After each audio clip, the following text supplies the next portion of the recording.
Hello everyone, welcome to teaching Pathshala. मैं हूं आपके एजुकेटर ज्योति।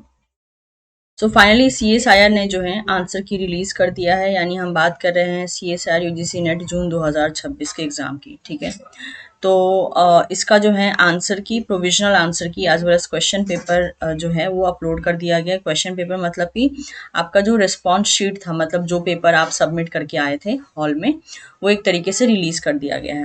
आप देख सकते हैं मैं इनकी ऑफिशियल वेबसाइट पे हूँ। यहाँ पहला ही लिंक इन्होंने जो है प्रोविजनल आंसर की का दिया है, जो कि यहाँ पर मेंशन है।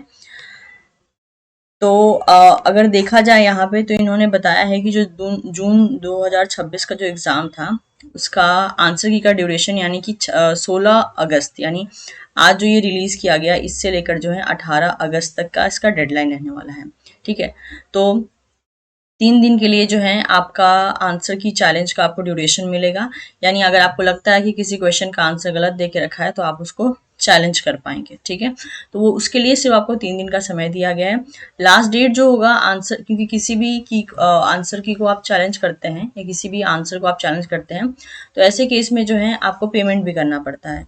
तो पेमेंट जो है, यहाँ पेमेंट का भी आखिरी डेट लिख रखा है इन्होंने, दैट इज 18 अगस्त 2026।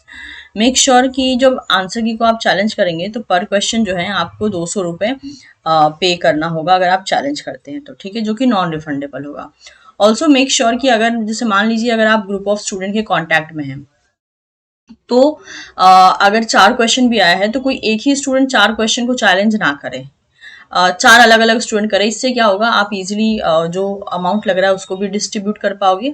और क्योंकि यहाँ रूल ये काम करता है कि चैलेंज किसी ने भी किया हो, अगर आंसर की में बदलाव आता है, तो उसके जो मार्क्स होंगे वो सभी स्टूडेंट को एज अ रिवॉर्ड दिए जाते हैं। ठीक है, तो ऐसा नहीं है कि आप चैलेंज करोगे, वो अगर क्वेश्चन करेक्ट हो गया तो आप ही को सिर्फ नंबर मिलेगा, बाकी सबको नहीं मिलेगा, ऐसा नहीं होता है। ठीक है, तो अगर आप कुछ ऐसे स्टूडेंट के कॉन्टैक्ट में हो या ग्रुप ऑफ स्टूडेंट के कॉन्टैक्ट में हो, तो मेक श्योर आप इसी तरीके से जो है डिवाइड कर सकते हो कि एक एक क्वेश्चन मतलब अलग अलग स्टूडेंट चैलेंज करेगा, तो एक के ऊपर बर्डन नहीं आएगा। ठीक है, बाकी यहाँ पे सारी डिटेल लिख दी गई है।